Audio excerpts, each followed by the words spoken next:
तो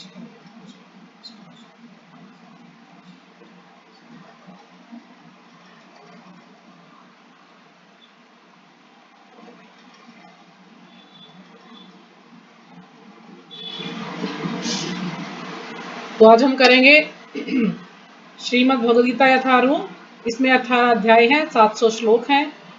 अभी हम पढ़ रहे हैं अध्याय 8 भगवत प्राप्ति और श्लोक संख्या है 6। यम यम वापि स्मरण भावम त्यजन्ति अन्ते कलेवरम तम तम तम वेति कौन्तेय सदा तद भाव भावितः। शब्दार्थ, यम यम जिस, वा अपि किसी भी, स्मरण करते हुए, भावम स्वभाव को, त्यजति परित्याग करता है, अंते अंत में, कलेवरम शरीर को, तम तम वैसा ही, एव निश्चय ही, एति प्राप्त करता है, कौन्तेय हे कुंती पुत्र, सदा सदैव, तत् उस, भाव भावितः स्मरण करता हुआ। तो यहाँ पर बता रहे हैं भगवान अर्जुन को कि हे कुंती पुत्र, शरीर त्यागते समय मनुष्य जिस जिस भाव का स्मरण करता है वह उस भाव को निश्चित रूप से प्राप्त होता है। तो भगवान बता रहे जब मृत्यु का समय किसी का नजदीक आता है तो जिस समय वो जो भी याद करता है ना, जो भी उसका भाव होता है, जिसको भी वो याद करता है तो निश्चित रूप से उसको वही प्राप्त होता है। जिसमें उदाहरण दे रहे हैं इसमें भरत महाराज का। जब भरत महाराज की स्टोरी आप सबको पता है कि भरत महाराज एक हिरण के चक्कर में पड़ गए। भरत महाराज ने अपना परिवार, घर, पत्नी सब कुछ छोड़ दिया, बिल्कुल त्याग दिया। जैसे इंसान मल त्यागता है इस प्रकार से उन्होंने अपना घर परिवार सब कुछ त्याग दिया, अपनी संपत्ति, राज्य सब कुछ त्याग दिया और जंगल में चले गए, वन में जाकर उन्होंने तपस्या की। लेकिन क्या हुआ कि एक दिन उन्होंने हिरण को देख लिया, मतलब एक गर्भवती हिरनी थी, तो शेर उसके पीछे लगा हुआ था और वो हिरनी आगे के भाग रही थी, तो ऐसी वो नदी में जो है उसने बच्चा को जन्म दिया और वो खुद उसकी मृत्यु हो गई। तो ये भरत महाराज ने जब देखा तो उनको दया आई कि ये बच्चा मर जाएगा, तो उस बच्चे को ले आई, हिरण के बच्चे को, फिर उसको अपने पास रखा और सारा दिन उसी की देखभाल में लगे रहते थे। तो जब अंत समय आया तो क्या हुआ कि उनका ध्यान हिरण में, कि हिरण कहाँ गया, हिरण कहाँ गया, उसी को याद करते रहे, हिरण कहीं पे चला गया था। तो इस कारण से उनकी मृत्यु हो गई। तो अगला शरीर उनको हिरण का मिला, लेकिन उन्होंने इतनी ज्यादा भक्ति की थी तो हिरण के शरीर में भी उनको ये पता था कि मैं पिछले जन्म में कौन था और किस गलती के कारण मुझे हिरण का शरीर मिला। फिर हिरण के शरीर के बाद उन्हें फिर जड़ भरत का शरीर मिला और जड़ भरत के बाद जाकर के फिर उनकी मुक्ति हुई, फिर वो भगवान के धाम गए। तो इस प्रकार से 3 जन्म उनके हुए। क्योंकि जब जड़ भरत के रूप में आए तो उन्होंने बिल्कुल गूंगा बहरा बनने का नाटक किया, बिल्कुल किसी से बात नहीं करते थे, ना किसी के सुनते थे, सब सोचते थे तो गूंगा बहरा है। क्यों? क्योंकि वो एक एक कदम फूक फूक के रखते थे, कभी फिर से मैं कोई गलती ना कर बैठूं और फिर मैं यहीं पर रह जाऊं, इस कारण से। तो इसी में वो कहते ना कि जिस जिस भाव का स्मरण करता है व्यक्ति उस भाव को निश्चित रूप से प्राप्त करता है। तो इसी के उसमें एक बिल्कुल रियल स्टोरी है। आप गूगल पर जाएंगे तो गूगल पर जाकर आप ये लिखना कि राघव दास ब्रह्मचारी के आप पुनर्जन्म राघव दास ब्रह्मचारी लिखेंगे तो पूरा उसकी स्टोरी आ जाएगी। वो बहुत लंबी स्टोरी है कि मैं इतना आपको बता नहीं पाऊंगी। मैंने उसको देखा, निकाल के पढ़ा तो पूरी एक किताब, छोटी किताब बन जाए, इतनी वो लंबी स्टोरी थी उसकी। उसमें क्या था कि एक माता जी थी, उनका नाम था रत्नावली माता जी थी और वो ये जो है उनका जन्म हुआ था 1975 में। 1975 में उनका जन्म हुआ था लंदन में, भारतीय परिवार में।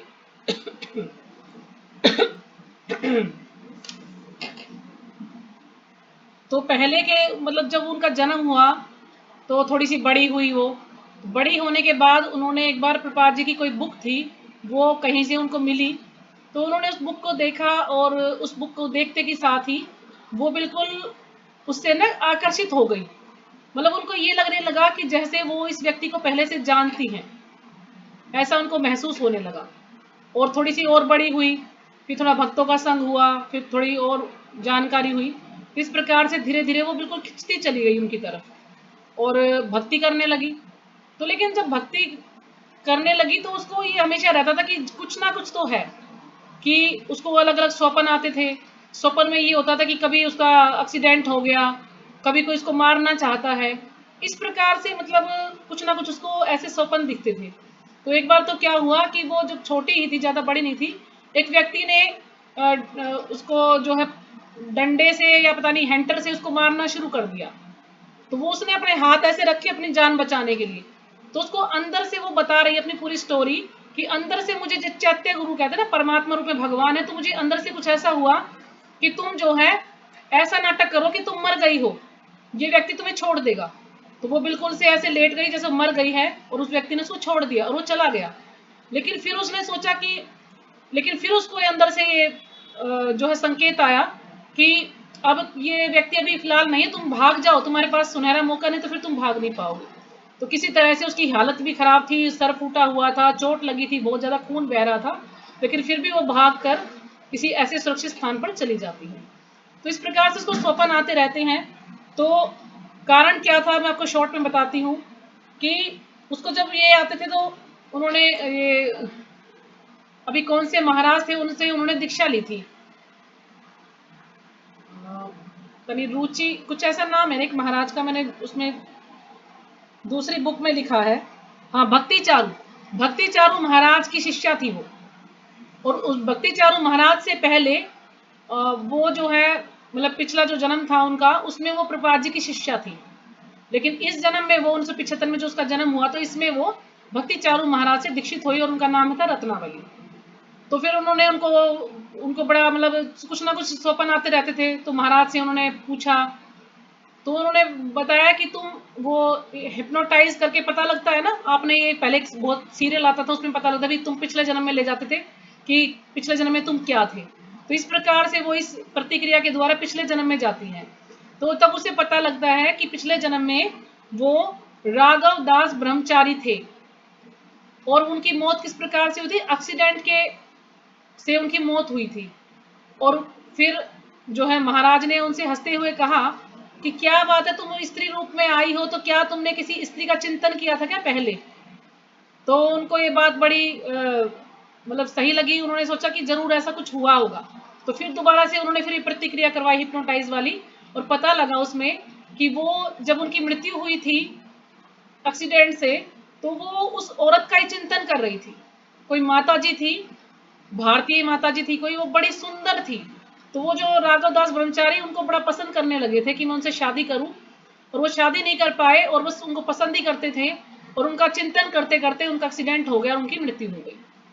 और इस कारण से क्या हुआ कि अगला जन्म उनको ये रत्नावली जो माता जी के रूप में, क्योंकि कहते हैं ना जिसका चिंतन किया, अगर माता जी का चिंतन किया तो अगला शरीर उनको स्त्री का मिल गया। तो वो रत्नावली माता जी के नाम से जो है दीक्षित हुई भक्ति चारू महाराज से। तो उनको पता चला कि किस कारण से उनकी मौत हुई थी। यानी कहने का मतलब ये है कि हम जिस चीज का भाव जो जो सोचते हैं मृत्यु के समय, वही हमें मिलता है और फिर हमारा पुनर्जन्म भी होता है। तो फिर जब प्रभुपाद जी को उनके शिष्यों ने बताया कि इस प्रकार से जो राघव दास ब्रह्मचारी उनकी मृत्यु हो गई है, तो प्रभुपाद जी ने भगवान से प्रार्थना की कि अभी उनकी मृत्यु हो गई है, तो भगवान से प्रार्थना करते हैं कि उनको अगला जन्म ऐसा मिले कि वो अच्छे से अपनी भक्ति पूरी कर पाए। तब फिर उनको ये जन्म मिला था और फिर इस जन्म में उन्होंने अपनी भक्ति पूरी की। और जो माता जी बता रही हैं कि वो पहले जो जिस माता जी को इतना पसंद करती थी, तो फिर वो उस माता जी से मिलने भी जाती हैं और देखती हैं कि वो जो माता जी है उनकी शक्ल बिल्कुल उन माता जी जैसे बिल्कुल सेम है, बिल्कुल मिलती है। क्यों? क्योंकि उन्होंने उस माता जी का चिंतन करते करते प्राण त्यागे थे। तो जब स्त्री रूप में आई तो उनकी शक्ल उस जिसको वो पसंद करते थे उस जैसी शक्ल उसकी मिली इसको। तो आप उसको पढ़ेंगे तो उसमें पूरा बता रखा है 2004 में क्या हुआ, 2005 में क्या हुआ, ये पूरा उन्होंने अपनी हिस्ट्री बता रखी है इतनी उम्र तक पूरा, कि मैंने कैसे क्या किया था पिछले जन्म का भी और इस जन्म का भी। पर इतना तो बताना पॉसिबल नहीं है, मैं आपको शॉर्ट में बता दी कि स्टोरी क्या है। तो आगे हम पढ़ते हैं तात्पर्य श्रीपाद जी के द्वारा श्रीपाद जी की जय। यहाँ पर मृत्यु के समय अपना स्वभाव बदलने की विधि का वर्णन है कि मृत्यु के समय आप अपना स्वभाव कैसे बदल सकते हैं। जो व्यक्ति अंत समय कृष्ण का चिंतन करते हुए शरीर त्याग करता है उसे परमेश्वर का दिव्य स्वभाव प्राप्त होता है। हमने कल दिव्य स्वभाव की काफी चर्चा की थी कि दिव्य स्वभाव क्या, कि वही भगवान जैसा शरीर हमको प्राप्त होता है, लेकिन हम भगवान नहीं बन जाते हैं। जो कि किस चीज से, जो कि पाप से रहित होता है, जिसमें कि 8 गुण है। पाप से रहित है, आयु से रहित है, यानी उसकी कोई मृत्यु नहीं होती है, कोई उम्र निश्चित नहीं है वो, और उसकी मृत्यु भी नहीं होती है। वो कभी शोक भी नहीं करता है, उसको भूख भी नहीं लगती है, उसको प्यास भी नहीं लगती है, और वो हमेशा आनंद में रहता है, और जो कुछ वहां पर वो बोलता है वो सब कुछ सत्य होता है। तो ऐसा भगवान जैसा शरीर उसको प्राप्त होता है, यदि भगवान के स्वभाव को प्राप्त होता है तो वो। किंतु यह सत्य नहीं है कि यदि कोई मृत्यु के समय कृष्ण के अतिरिक्त और कुछ सोचता है तो उसे भी दिव्य अवस्था प्राप्त होती है। अब ये जरूरी नहीं है कि कोई कृष्ण का नाम तो ना ले और मृत्यु के समय किसी देवता का नाम ले ले, है ना, किसी देवी देवता, तो उसको कृष्ण नहीं प्राप्त होंगे। कभी वो सोचे कि मृत्यु के समय वो उसका नाम ले ले तो कृष्ण प्राप्त नहीं, कृष्ण प्राप्त नहीं होंगे। कृष्ण जब ही प्राप्त होंगे जब हम कृष्ण का ही जो है नाम लेंगे, कृष्ण का ही चिंतन करेंगे, कृष्ण को ही हम याद करेंगे, तो हमें कृष्ण मिलेंगे। हमें इस बात पर विशेष ध्यान देना चाहिए तो फिर कोई मन की सही अवस्था में किस प्रकार मरे। तो हमें इस बात पर विशेष ध्यान देना चाहिए कि हम कृष्ण का ही चिंतन करें। तो फिर हम मन की सही अवस्था को किस प्रकार सही करें कि हमारा मन जो है ऐसा हो जाए कि मृत्यु के समय भगवान का नाम याद आए। तो इस को कैसे हम करें। तो महापुरुष होते हुए भी महाराज भरत ने मृत्यु के समय एक हिरण का चिंतन किया, अतः अगले जीवन में हिरण के शरीर में उनका देहांतरण हुआ। यद्यपि हिरण के रूप में उन्हें अपने विगत कर्मों की स्मृति थी, किंतु उन्हें पशु शरीर धारण करना ही पड़ा। निसंदेह मनुष्य के जीवन भर के विचार संचित होकर मृत्यु के समय उसके विचारों को प्रभावित करते हैं, अतः इस जीवन से उसका अगला जीवन बनता है। तो जो भी हम इस जीवन में करते हैं उसके अनुसार ही हमारा अगला जीवन बनता है। यानी 50 या 60 साल की उम्र तक हमारा अगला शरीर तैयार हो जाता है कि हमें कौन सा शरीर प्राप्त होगा। अगर कोई इस जीवन में सतोगुणी होता है और निरंतर कृष्ण का चिंतन करता है तो संभावना यही है कि मृत्यु के समय उसे कृष्ण का स्मरण बना रहे। है ना, कोई सतोगुणी व्यक्ति है और उसको हमेशा कृष्ण का ही चिंतन रहता है, तो ये आशा कर सकते हैं कि उसको कृष्ण ही प्राप्त होंगे, कृष्ण का स्मरण बना रहेगा उसको। जैसे कई बार हम पूछते हैं ना, सोचते हैं ना कि हम कहाँ जाएंगे या कहाँ नहीं जाएंगे। तो जैसे शास्त्रों में जैसे जैसे हमें आगे अध्याय पढ़ेंगे तो इसमें बता रखा कि अगर कोई बहुत ज्यादा क्रोधी व्यक्ति है, बहुत ज्यादा क्रोध करता है, उसको 1 मिनट में क्रोध आ जाता है ना, बड़ा ईर्ष्या करता है लोगों से, जलता भुनता रहता है, तो उससे ये पता लगता है कि ये व्यक्ति नरक लोक से आया है। और जो बड़ा विनम्र है, सुंदर भी है, सबके साथ अच्छा व्यवहार करता है, समझदार है, तो वो व्यक्ति स्वर्ग लोक से आया है। तो इस चीज से हम इस चीज को समझ सकते हैं कि वो व्यक्ति स्वर्ग लोक से आया है या किसी उच्च लोक से आया है, और जो जलता रहता है, क्रोध करता है, वो व्यक्ति नरक लोक से आया है।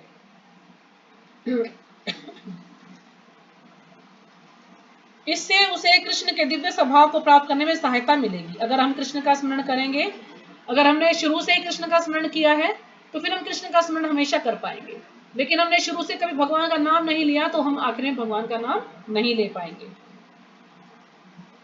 यदि कोई दिव्य रूप से कृष्ण की सेवा में लीन रहता है तो उसका अगला शरीर दिव्य आध्यात्मिक ही होगा, भौतिक नहीं। न जो पूरी तरह से भगवान की सेवा में ही लीन रहता है, भगवान का ही नाम जपता रहता है सारे दिन 24 घंटे, तो क्या होगा, उसको आध्यात्मिक शरीर ही मिलेगा, भौतिक शरीर नहीं। अतः जीवन के अंत समय अपने स्वभाव को सफलतापूर्वक बदलने के लिए हरे कृष्ण कृष्ण कृष्ण हरे हरे, हरे राम राम राम हरे हरे का जप करना सर्वश्रेष्ठ विधि है। तो प्रभुपाद जी ने जो ये अध्याय है इसमें ज्यादातर प्रभुपाद जी ने जप पर बहुत महत्व दिया है कि जप जो है हमें हरे कृष्ण महामंत्र का जप अवश्य करना चाहिए, बड़े ध्यान पूर्वक जप करना चाहिए। और इतने सारे हमने अध्याय पढ़े हैं, उसमें इतना ज्यादा प्रभुपाद जी ने डिटेल में नहीं बताया, लेकिन इसमें ज्यादातर सभी श्लोकों में या थोड़े बहुत श्लोकों में प्रभुपाद जी ने हरे कृष्ण महामंत्र का जप बताया है कि हम इसको अच्छे से करना चाहिए, इसी से जो है हमारा उद्धार होगा। तो अगला श्लोक पढ़ते हैं, श्लोक संख्या 7। तस्मात् सर्वेषु कालेषु माम अनुस्मर युद्ध च मया अर्पित मनो बुद्धि मामे वैश्य च असंशया। जो भी माता जी श्लोका पढ़ना चाहे पढ़ सकती है। हरे कृष्णा माता जी, दंडवत प्रणाम। सभी के चरणों में दंडवत प्रणाम। श्लोक संख्या 7। तस्मात् सर्वेषु कालेषु माम अनुसरम सरम युद्ध च मयि अर्पिता मन बुद्धि माम एव अयस्यसि असंशया। हरे कृष्णा माता जी, दंडवत हाँ जी, प्रणाम। हरे कृष्णा। हरे कृष्णा माता जी, दंडवत प्रणाम। सभी हाँ भक्तों जी। को दंडवत प्रणाम। भगवद गीता यथारूप अध्याय 8 श्लोक संख्या 7। तस्मात् सर्वेषु कालेषु मामनु स्मरन् युद्धे च यथा पिता मनो बुद्धि आत्मे वश्य संशय। हरे कृष्ण माता जी। हरे कृष्णा माता जी, दंडवत हाँ जी, प्रणाम। हरे कृष्णा प्रणाम। अध्याय 8 श्लोक संख्या 7। तस्मात् सर्वेषु कालेषु मां स्मर युद्धे च मदेपितं मनोबुद्धिर्मामे संजय। हरे कृष्णा। हरे कृष्णा। और कोई शुरू करें। शब्दार्थ तस्मात् अतएव सर्वेषु समस्त कालेषु कालों में मां मुझको अनुस्मर स्मरण करते रहो। युद्ध करो च भी मई मुझ में अर्पित शरणागत होकर। मनः मन, बुद्धि बुद्धि मां मुझको एवं निश्चय ही एष्यसि प्राप्त करोगे। असंशया निस्संदेह हो, निसंदेही। अनुवाद। अतएव हे अर्जुन, तुम्हें सदैव कृष्ण रूप में मेरा चिंतन करना चाहिए। तो भगवान अर्जुन को बोल रहे हैं कि तुम्हें कृष्ण रूप में मेरा चिंतन करें। यहाँ भगवान अपना, और श्लोकों में भगवान कहते हैं मेरा या मुझको, लेकिन इसमें भगवान स्पष्ट बोल रहे हैं कि मेरा कृष्ण रूप में मेरा चिंतन करना चाहिए और साथ ही युद्ध करने के कर्तव्य को भी पूरा करना चाहिए। कि तुम्हें जो युद्ध करने का जो कर्तव्य है उसको भी पूरा करो। ये नहीं कि बस तुम मेरा नाम जपोगे तो तुम युद्ध नहीं करो। युद्ध भी करना है और मेरा चिंतन भी करना है।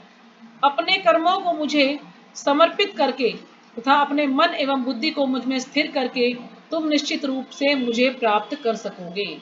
तो भगवान क्या करेंगे, अपने कर्मों को मुझे समर्पित करके, जो भी तुम करोगे अपने कर्म वो भगवान को समर्पित कर दे, भगवान को अर्पित कर दे। कि जो भी कुछ इसका फल मिलना है वो भगवान को ही अर्पित कर देते हैं हम सब कुछ। और अपना मन और बुद्धि भगवान में ही लगाएं। मुझ में स्थिर करके तुम निश्चित रूप से, यानी बिल्कुल निश्चित है कि तुम आखिर में मुझे प्राप्त कर सकोगे अगर तुम ऐसा करते हो तो तात्पर्य श्रीपाद जी के द्वारा। श्रीपाद जी की जय। अर्जुन को दिया गया यह उपदेश भौतिक कार्यों में व्यस्त रहने वाले समस्त व्यक्तियों के लिए बड़ा महत्वपूर्ण है। यानी जो अर्जुन को यह उपदेश दिया गया है ये हम सभी के लिए है। कि ऐसा नहीं है कि भगवान ने बोल दिया कि मेरा चिंतन करो, तो ऐसा भी नहीं है कि छोड़ो घर बार चलो हरिद्वार। यानी भगवान का चिंतन तो करना ही है, साथ साथ जो हमारे कर्तव्य हैं उनको भी हमें पूरा करना है ना। अभी कुछ लोग ये सोचते हैं, उनको कहे कि भक्ति करो तो वो सोचते नहीं नहीं हमारे पास तो समय नहीं है।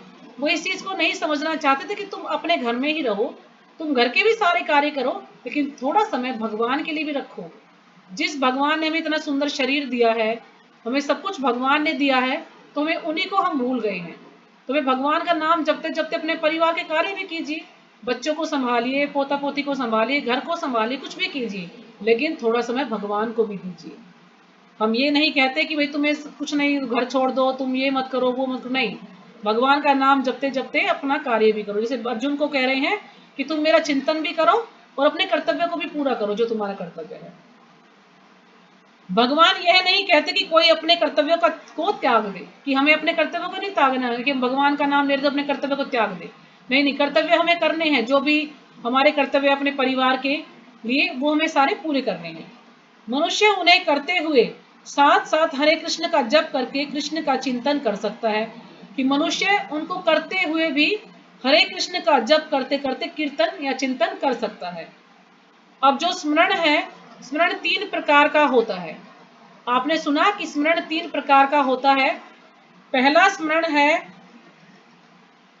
बोधजन्य स्मरण। बोधजन्य स्मरण है यानी व्यक्ति को बोध कराता है, याद दिलाता है किसकी? भगवान की याद दिलाता है या हमें और किसी चीज के बारे में याद दिलाता है, तो उसको कहा गया है बोध जन्य स्मरण। दूसरा स्मरण है संबंध क्या जन्य है माता स्मरण। जी? बोध? बोध जन्य स्मरण जी। लिख रहे हो आप? लिख लो, नहीं तो कहोगे तो भेज दूंगी आपको। बोध जन्य स्मरण, व्यक्ति बोध कराता है, व्यक्ति को बोध कराता है, याद दिलाने, यानी कोई ना कोई चीज याद दिलाता है उसको, या भगवान के बारे में याद दिलाता है। दूसरा है संबंध जन्य स्मरण। संबंध जन्य स्मरण,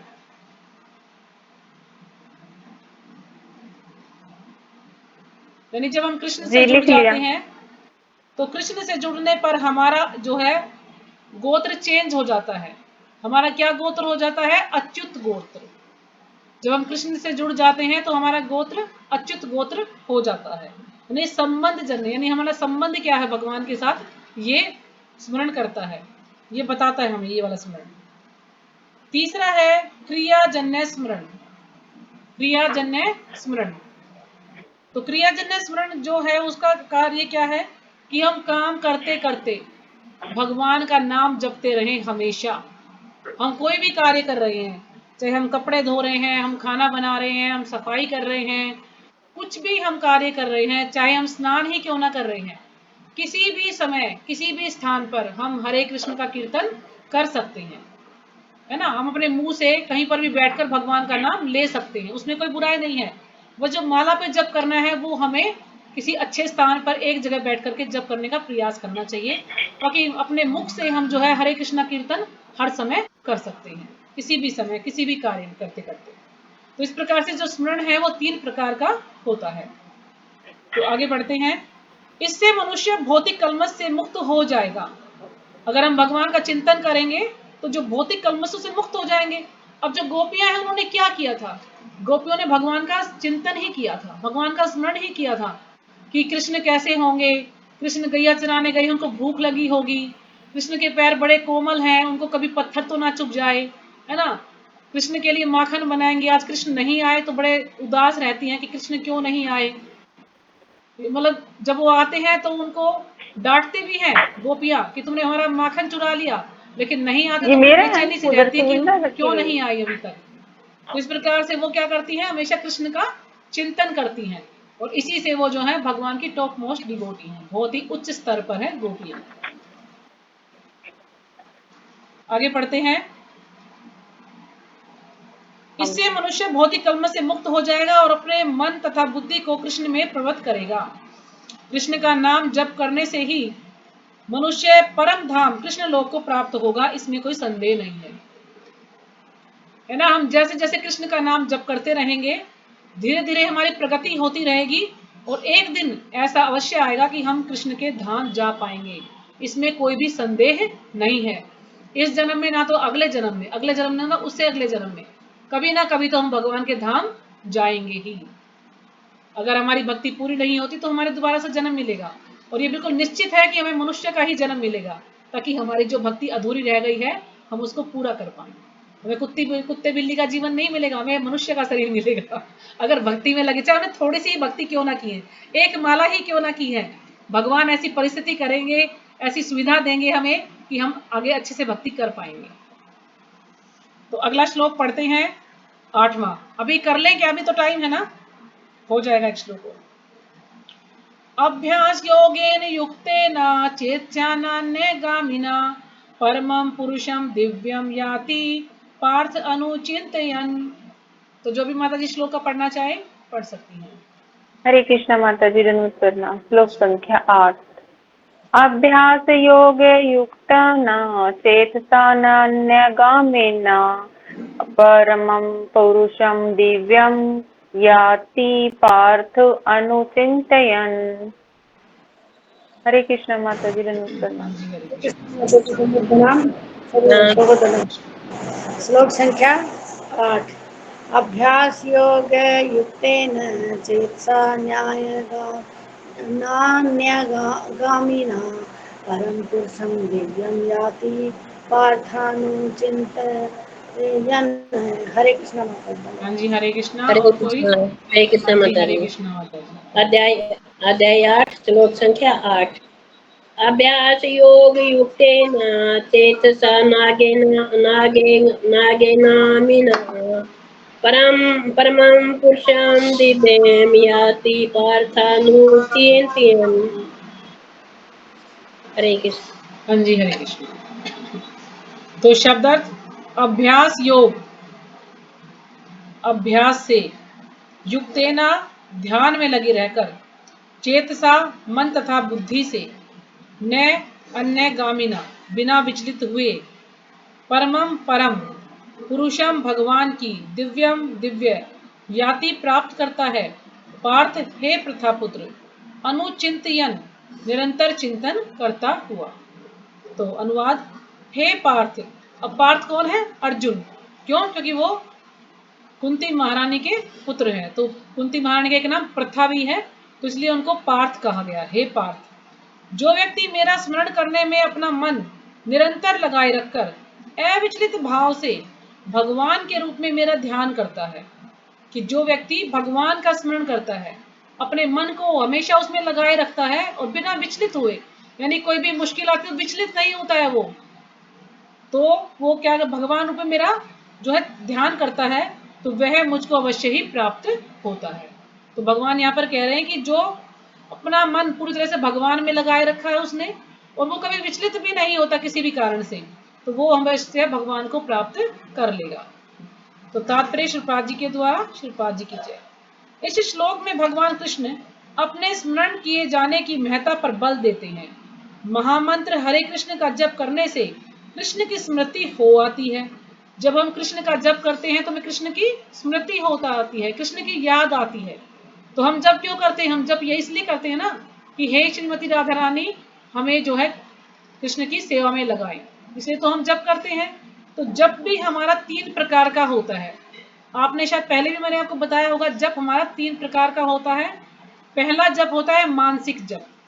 मानसिक जप जो हम थोड़ी धीरे आवाज करते हैं ताकि हम उसको सुन सकें, हम सिर्फ उसको सुन पाते हैं इतनी धीमी आवाज में जो हम जप करते हैं, उसको कहा जाता है मानसिक जप।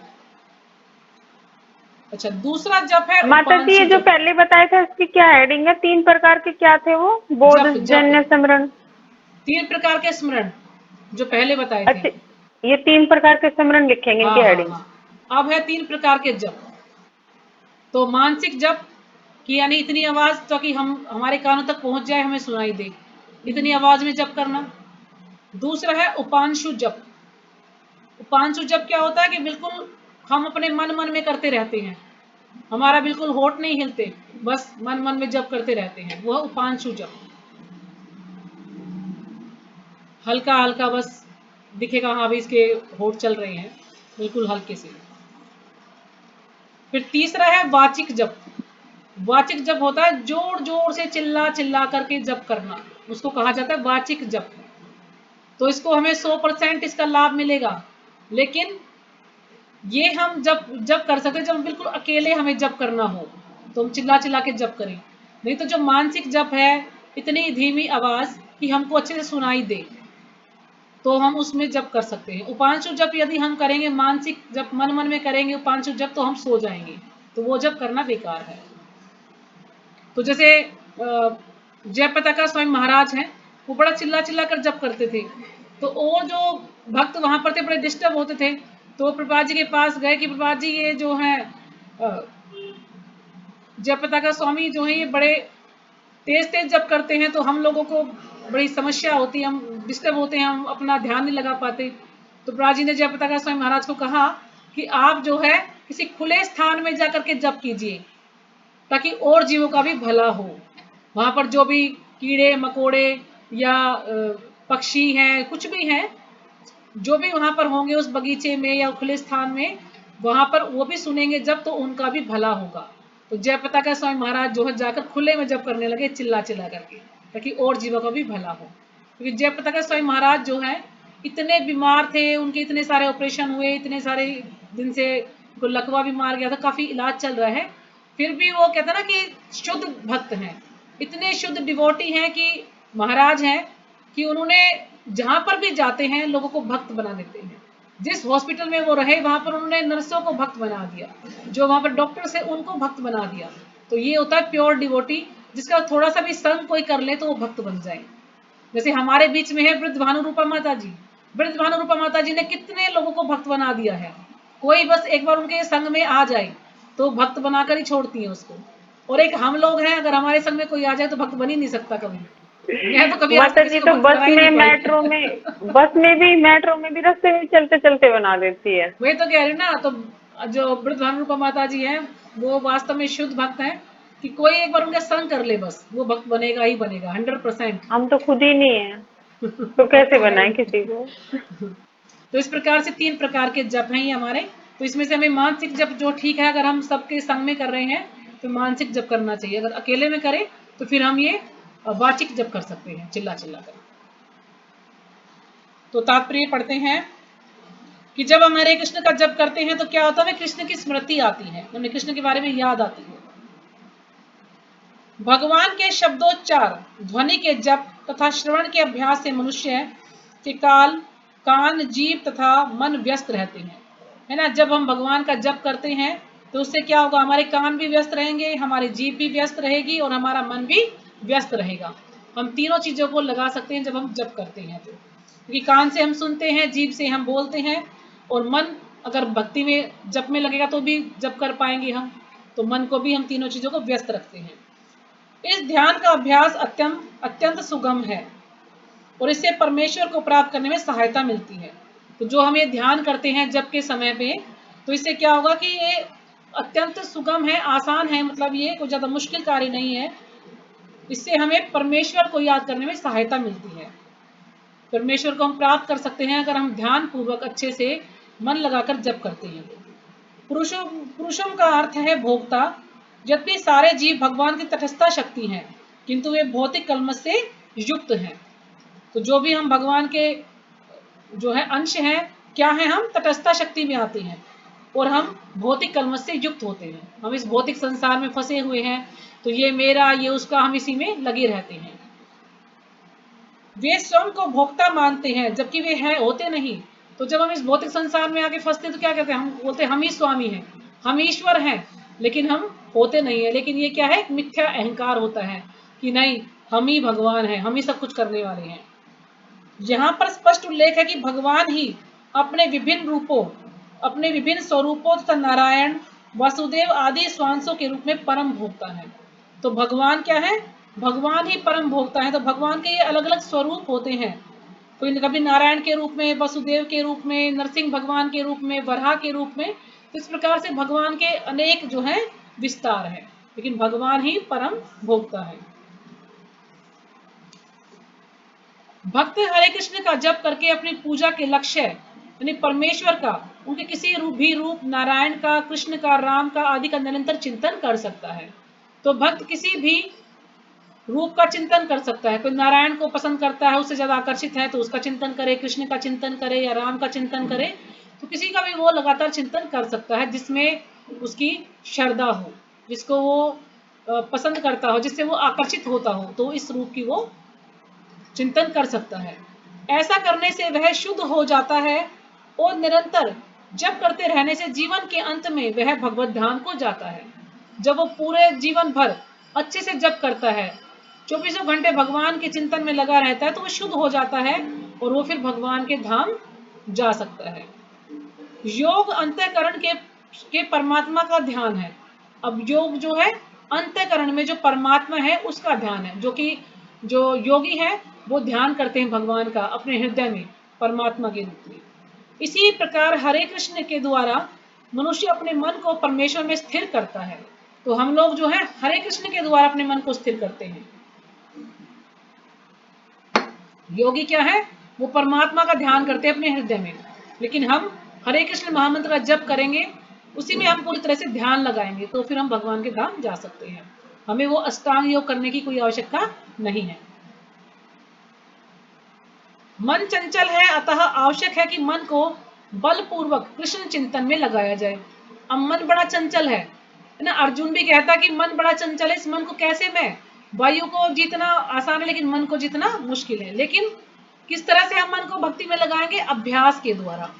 धीरे धीरे धीरे धीरे इसकी प्रगति होगी। एकदम से हम सोचे कि मन हमारा भक्ति में लग जाए, बिल्कुल नहीं लग सकता, समय लगेगा। धीरे धीरे धीरे धीरे अभ्यास करते करते एक दिन ऐसा अवश्य आएगा कि हमारा मन जो है भक्ति में लगेगा। हम और इधर उधर की बातों को छोड़कर सिर्फ पूरा ध्यान भक्ति में ही लगाएंगे, तो फिर हम भगवान के धाम चले जाएंगे। वो कहते हैं ना कि जैसे एक पत्थर है कि बार बार जब रस्सी उस पर लगती है तो पत्थर में भी घिस जाता है पत्थर भी। तो इसी प्रकार से हम लोग जब बार बार अभ्यास करेंगे तो हम भी एक ना एक दिन हमारा मन भी भक्ति में लगने लग जाएगा। क्यों? क्योंकि हम जो इतने जन्मों में हमने पता नहीं कितने जन्म लिए, तो हर जन्म में हमने पता नहीं क्या क्या कर्म किए हैं, क्या क्या कार्य किए हैं, तो उनकी जो छाप है वो हमारे हृदय में छप जाती है, हमारे चित्त पर रहती है, वो उसका थोड़ा बहुत जो है प्रभाव रहता है।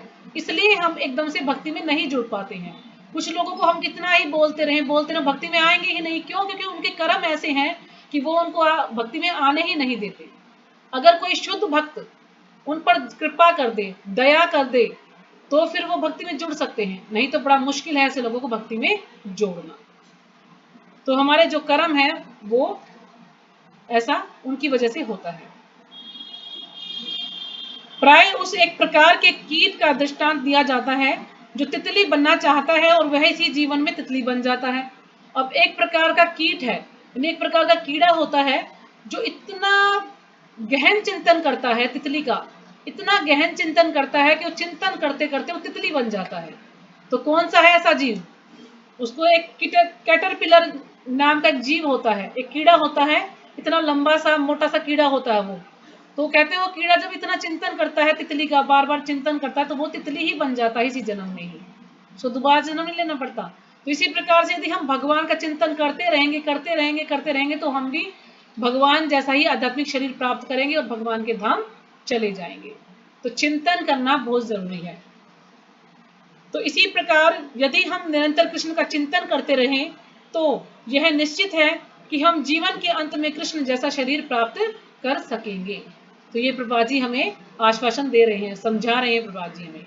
प्रभा जी हमें ये भी कह रहे हैं कि अगर हम 4 नियम का अच्छे से पालन कर रहे हैं, 16 माला का जप कर रहे हैं, 1 घंटा हम शास्त्रों को पढ़ रहे हैं, जो भी हमें कार्य दिया गया है वो हम अच्छे से कर रहे हैं, भगवान की सेवा में लगे हैं, तो प्रभा जी आश्वासन देते हैं कि अगर हम इतने योग्य ना भी बन पाए तो भी प्रभा जी हमें जो है ले जाएंगे यहाँ से। क्योंकि प्रभा जी के पास क्या है?